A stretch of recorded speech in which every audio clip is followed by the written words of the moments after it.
హైదరాబాద్లోని గోల్కొండ కోట గురించి చాలా మిస్టరీ కథలున్నాయి. రాత్రి సమయంలో అక్కడ వినిపించే శబ్దాలు, తారామతి కథ, యుద్ధ చరిత్ర ఇవన్నీ కలిసి ఈ కోటను ఒక మిస్టీరియస్ ప్రదేశంగా మార్చాయి. ఈ వీడియోలో గోల్కొండ కోటలోని నిజమైన కథలు మరియు హాంటెడ్ రూమర్స్ గురించి తెలుసుకుందాం. హైదరాబాద్లో ఉన్న ఒక పురాతన కోట. పగలు వేల మంది టూరిస్టులు వస్తారు, కానీ రాత్రి అక్కడ ఎవరూ ఉండరు. ఎందుకంటే కొంతమంది గార్డులు చెబుతున్నది ఏమిటంటే రాత్రి సమయంలో అక్కడ అడుగుల శబ్దాలు, నవ్వులు వినిపిస్తాయట. నిజంగా అక్కడ దెయ్యాలున్నాయా, లేదా ఇది కేవలం ఒక కథేనా? ఇది గోల్కొండ కోటలో దాగిన మిస్టరీ. గోల్కొండ ఫోర్ట్ సుమారు 800 సంవత్సరాల చరిత్ర కలిగిన కోట. ఇది మొదట కాకతీయుల రాజులు నిర్మించారు. తర్వాత కుతుబ్ షాహీ రాజులు దీన్ని పెద్ద రాజధానిగా మార్చారు. ఒకప్పుడు ఇది ప్రపంచంలోనే డైమండ్ ట్రేడ్ సెంటర్ కూడా.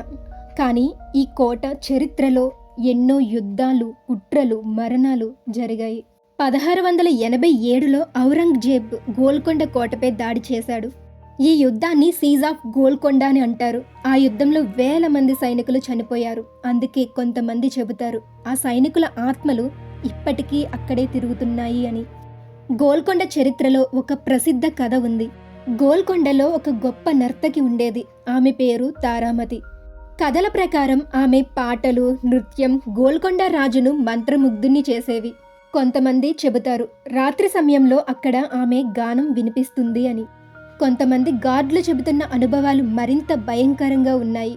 వారు చెబుతున్నది ఏమిటంటే రాత్రి అడుగుల శబ్దాలు, ఎవరో వెనకాల నడుస్తున్నట్లు అనిపించడం, ఖాళీ గదుల్లో చప్పుళ్ళు, కానీ అక్కడ ఎవ్వరూ ఉండరు.